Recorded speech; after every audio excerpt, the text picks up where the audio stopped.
आज भी ज्ञानवापी परिसर में एएसआई जारी रखेगी सर्वे। सुबह 8 बजे से एएसआई की मौजूदगी में शुरू होगा सर्वे। 4 यूनिट करेंगी सर्वे।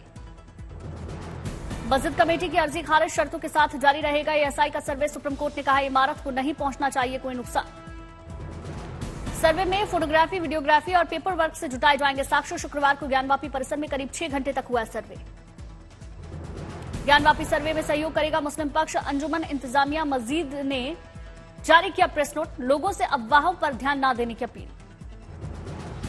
ज्ञानवापी परिसर में सर्वे पर सीजेआई ने कहा एएसआई की रिपोर्ट भेजी जाएगी ट्रायल कोर्ट। उसके बाद जिला न्यायाधीश के निर्देशों का पालन होगा।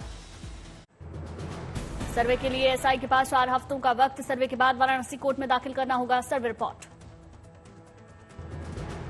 सुप्रीम कोर्ट ने दिया आदेश, सीलबंद जगह को छोड़कर बाकी जगह होगा सर्वे। ट्रायल कोर्ट में दी जाएगी एएसआई सर्वे की रिपोर्ट।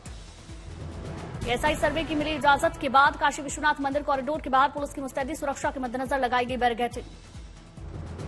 ज्ञानवापी परिसर में सर्वे को लेकर भड़के मौलाना तौकीर रजा। कहा जानबूझकर फव्वारे को शिवलिंग बताकर ज्ञानवापी पर कब्जा करने और दंगा करवाने की कोशिश की जा रही है। ज्ञानवापी के एसआई सर्वे से हिंदू वादिनी महिलाओं में खुशी। कहा नंदी अब अपने आराध्य से मिलेंगे। ज्ञानवापी परिसर में एएसआई सर्वे को लेकर हिंदू पक्ष के वकीलों में खुशी। हर हर महादेव की जयकारे लगाए।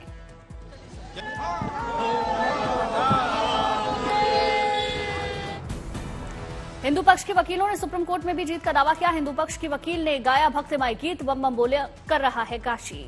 बम बम बोल रहा है काशी, बम बम बोल रहा है काशी। ज्ञानवापी के मंदिर में हवन, ज्ञानवापी के मंदिर। ज्ञानवापी में जुमे की नमाज के दौरान आज भी एएसआई सर्वे को रोका जाएगा। नमाज के बाद फिर शुरू किया जाएगा सर्वे का काम। शुक्रवार को दोपहर की नमाज के वक्त खाली कराया गया था ज्ञानवापी परिसर। नमाज के वक्त एएसआई ने रोका था सर्वे। जुमे की नमाज के बाद फिर से हुआ था सर्वे। मुस्लिम समाज के लोगों ने कानून पर भरोसा जताया। मुस्लिमों के प्रवेश पर रोक लगाने की याचिका पर 9 अगस्त को वाराणसी कोर्ट में सुनवाई। मोदी सर ने विवाद में राहुल गांधी को सुप्रीम कोर्ट से फौरी राहत। राहुल की 2 साल की सजा पर फिलहाल रोक लगाई गई। राहुल गांधी की सदस्यता बहाली को लेकर अधीर रंजन ने ओम बिरला से मिलने का समय मांगा। राहुल की सदस्यता बहाली पर करेंगे बात। लोकसभा सचिवालय के कानूनी विभाग के पास जाएगा मामला। वहां से पहुंची रिपोर्ट पर हस्ताक्षर करेंगे स्पीकर ओम बिरला।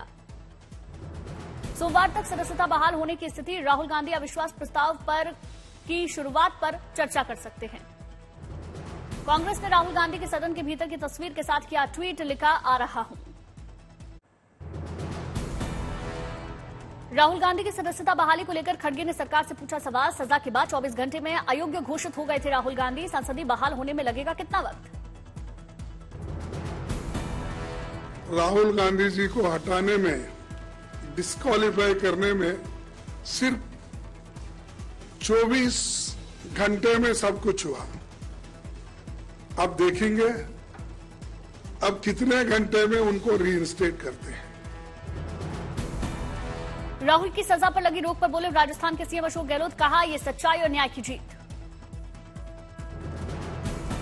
छत्तीसगढ़ के मुख्यमंत्री भूपेश बघेल का बयान। कहा न्याय की जीत हुई, सत्य परेशान हो सकता है पराजित नहीं। सचिन पायलट ने राहुल पर मानहानि केस को बताया राजनीति से प्रेरित। कहा सुप्रीम कोर्ट के फैसले से विपक्षी एकता को मिलेगी मजबूती। संसद का मानसून सत्र अगले सप्ताह होने वाला है समाप्त। दोनों पार्टियों ने प्रमुख मुद्दों पर रणनीति बनाई। दिल्ली सेवा विधेयक को लोकसभा से मंजूरी। अब 7 अगस्त को राज्यसभा में आएगा दिल्ली सेवा बिल। अगले मंगलवार से लोकसभा में अविश्वास प्रस्ताव पर हो सकती है बहस। 10 अगस्त को हो सकती है वोटिंग। महाराष्ट्र विधानसभा में उद्धव पर बरसे सीएम शिंदे। कहा आप हैं महागद्दार, आपने पार्टी कार्यकर्ताओं की पीठ में छुरा घोंपा। विधानसभा में बिना नाम लिए उद्धव ठाकरे पर सीएम शिंदे का वार। बोले सत्ता के लिए 25 साल पुराना साथी छोड़ा। नूह हिंसा मामले में सरकार का बड़ा action. Deputy commissioner Prashant Pawar का हुआ तबादला। नूह हिंसा मामले में अब तक 101 एफआईआर दर्ज। 202 आरोपियों की हुई गिरफ्तारी। नूह के नल्हड़ मंदिर के पास पहाड़ से सटे क्षेत्रों में अवैध झुग्गियों पर चला बुलडोजर। नल्हड़ मंदिर से हुई थी हिंसा की शुरुआत। नूह में 200 से ज्यादा अवैध झुग्गियों पर बुलडोजर चला। आज भी अवैध निर्माण पर चल सकता है बुलडोजर। अंबाला में नूह मामले पर बोले गृह मंत्री अनिल विज, हो रही है शांति, दोषियों पर हो रही कार्रवाई। केंद्रीय मंत्री हरदीप सिंह पुरी का बयान, का प्रधानमंत्री मोदी के नेतृत्व में देश को मिली है 3 चीजें, ग्रोथ यानी कि विकास, ग्लोबल पब्लिक गुड्स यानी कि वैश्विक सार्वजनिक सम्मान, और ग्रैटिट्यूड यानी कि कृतज्ञता। नीति आयोग की रिपोर्ट के आधार पर 13.5 करोड़ लोगों के गरीबी से बाहर निकलने का किया गया दावा। कहा ग्रामीण क्षेत्रों में गरीबों में सबसे ज्यादा तेजी से गिरावट आई। हरदीप सिंह पुरी ने कहा मोदी सरकार की प्राथमिकता अंत्योदय है। प्रधानमंत्री गरीब कल्याण अन्न योजना के तहत आज भी 80 करोड़ लोगों को मिल रहा मुफ्त अनाज। लालू यादव से मिलने मीसा भारती के घर पर पहुंचे राहुल गांधी, कई मुद्दों पर चर्चा की। मुरादाबाद में अभिनेत्री जयप्रदा की मुश्किलें बढ़ी। एमपी एमएलए कोर्ट ने गवाही नहीं देने पर जारी किया वारंट। 17 अगस्त को होगी अगली सुनवाई।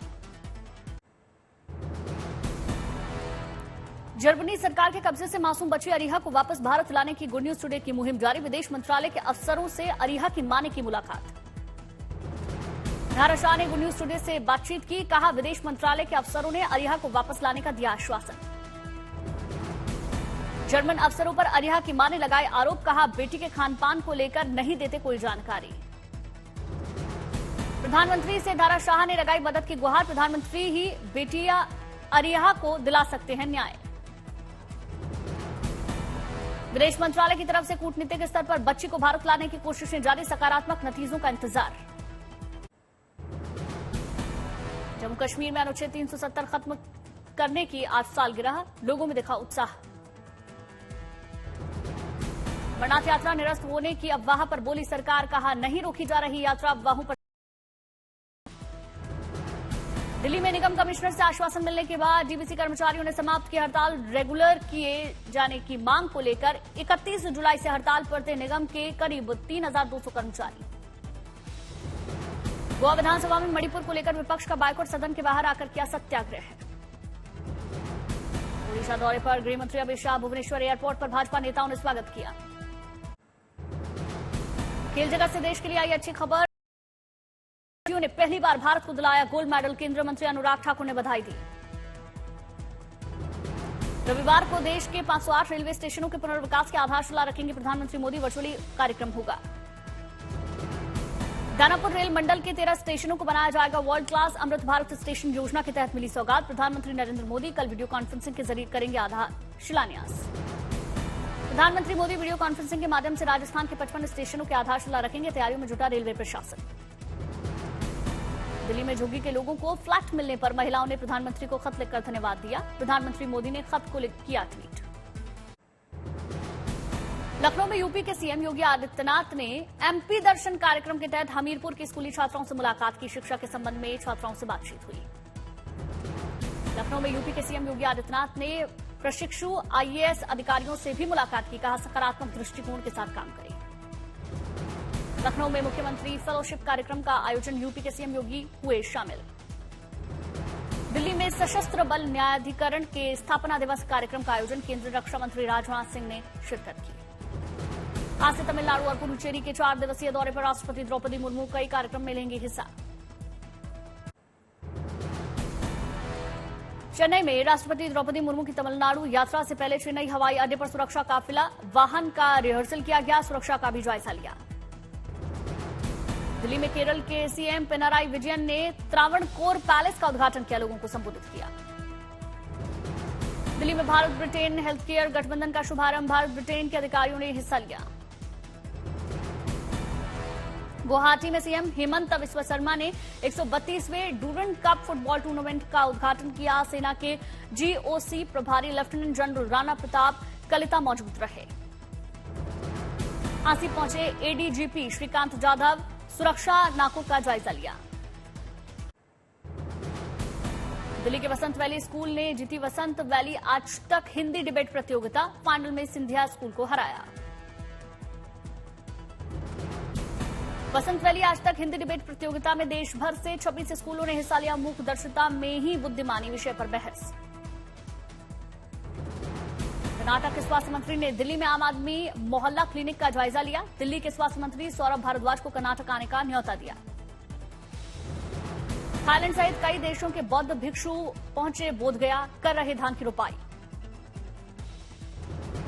पुणे में खुला टेस्ला का पहला डिस्प्ले ऑफिस। यरवड़ा इलाके के पंचशील टेक पार्क में खुला ऑफिस। पुणे में बढ़ा आई फ्लू का खतरा। शहर में हर दिन मिल रहे 2500 मरीज। दिल्ली के खुदरा बाजारों में और लाल टमाटर हुआ और टमाटर की कीमतें 200 के पार हुई। भारत ने चीन को बड़ा झटका देते हुए लैपटॉप, टैबलेट, पर्सनल कंप्यूटर के आयात पर प्रतिबंध लगाया। अब इनके आयात के लिए लाइसेंस या सरकार की अनुमति अनिवार्य होगी। सेहतमंद पंजाब की ओर से मान सरकार का अहम कदम। मुख्यमंत्री भगवंत मान ने हर शुक्रवार डेंगू परवार मुहिम का आगाज किया। बिहार के जमुई से आई शानदार खबर। टीचर ने छात्रों के लिए अपने पैसों से कराई स्कूल की मरम्मत। दिल्ली एनसीआर में हुई झमाझम बारिश, लोगों को गर्मी से राहत मिली। छत्तीसगढ़ के गरियाबंद में भारी बारिश से नदी का जलस्तर बढ़ा, लोगों की मुश्किलें बढ़ी। चमोली में भारी भूस्खलन से बद्रीनाथ राष्ट्रीय राजमार्ग बंद किया गया, मलबा हटाने में जुटा प्रशासन। विकासनगर में लाने में कार बही, गांव के लोगों ने रेस्क्यू कर बचाए कार सवारों की जान। रायसेन में बारिश के चलते नर्मदा नदी का जलस्तर बढ़ा, बुरास पुल पर चढ़ा बाढ़ का पानी। बागेश्वर में लगातार हो रही बारिश से जनजीवन अस्त व्यस्त, 14 सड़कों में मलबा आने से यातायात ठप। मंडी के पंडोह में फिर हुई लैंडस्लाइड, पत्थर गिरने से कई घंटों रास्ता बंद रहा। करौली में बाजारों से लेकर खेतों तक जलभराव, लगातार बारिश से हाईवे, बाजार, खेतों में पानी ही पानी। भोपाल में लगातार बारिश हो रही, शहर में जगह जगह जल जमाव हुआ। चंडीगढ़ में हो रही भारी बारिश, कई जगह पानी भरा, लोगों की मुश्किल बढ़ी। प्रयागराज में माफियाती के गुर्गों के अवैध कब्जे पर प्रशासन का शिकंजा, अवैध दुकानों पर बुलडोजर चला। यूपी के शाहजहांपुर में मुठभेड़ के दौरान लुटेरे गैंग का खुलासा, पुलिस ने 5 बदमाशों को गिरफ्तार किया। हरदोई में पेशी पर लाया गया कैदी, सिपाही को शराब पिलाकर हुआ फरार, सिपाही निलंबित। गाजियाबाद में चोरों ने घर में घुसकर सारे कीमती सामान पर हाथ साफ किया, चोरों की तलाश में पुलिस जुटी। गुरुग्राम में दिल्ली जयपुर हाईवे पर चलती कार में आग लगी, ड्राइवर ने कूदकर जान बचाई। रूस की कोर्ट ने विपक्षी नेता अलेक्सी नावेल्नी को 19 साल अतिरिक्त जेल की सजा सुनाई। नावेल्नी को यह सजा उग्रवादी रवैये के मामले में दोषी पाए जाने पर सुनाई गई। यूक्रेन पहुंचे अमेरिका के रिपब्लिकन पार्टी की ओर से राष्ट्रपति पद के दावेदार क्रिस क्रिस्टी न्यू जर्सी के गवर्नर रह चुके हैं। क्रिस्टी ने शुक्रवार को यूक्रेनी राष्ट्रपति जेलेंस्की से खास मुलाकात की। यूक्रेन का दावा, नोवोरोसियास्क नेवी बेस पर रूसी नौसैनिकों को रोकने के लिए बड़ी सफलता मिली। 450 किलो बारूद से लदे रूस के युद्धपोत को ड्रोन हमले में किया पूरी तरह से तबाह। यूक्रेन में अज्ञात स्थान पर बने रूसी कमांड सेंटर पर रूसी रक्षा मंत्री सर्गेई शोगु यूक्रेन पर विशेष सैन्य अभियान से जुड़ी तैयारियों का जायजा लिया। बेरिंग सागर में रूस और चीन की नौसेना के युद्ध अभ्यास ने बढ़ाई जापान की मुश्किलें। दोनों देशों के नौसैनिकों 2300 नॉटिकल मील की दूरी पर कर पहुंचे जापान सागर के करीब। चीन को अमेरिकी सेना की खुफिया जानकारी देते 2 यूएस नेवी सदस्य पकड़े गए। कैलिफोर्निया के इन अमेरिकी नौसैनिकों ने चीन को जो बातें बताई वो कुछ खास थी। नीजेर की सैन्य सरकार ने फ्रांस के साथ सुरक्षा समझौते को खत्म किया। पूर्व फ्रांसीसी उपनिवेश नीजेर के इस फैसले से विवाद गहराया। राजनीतिक संकट से गुजर रहे नीजेर से जर्मन सेना के विमान के जरिए 32 ईयू यात्रियों को सुरक्षित निकाला गया। माली में यूएन के शांति प्रस्तावकों के तौर पर 100 जर्मन सैनिकों की नीजेर में की गई थी नियुक्ति। ब्राजील के राष्ट्रपति लूला डी सिल्वा ने ब्रिक्स संगठन में अन्य देशों को शामिल करने का समर्थन किया। वर्ल्ड इकोनॉमी में अहम भूमिका निभाने के इरादे से अन्य देशों को शामिल करना जरूरी बताया। अमेरिका के न्यू जर्सी राज्य में एक घर में हुआ जबरदस्त विस्फोट, घटना में 2 की मौत, 2 लोग गंभीर रूप से घायल।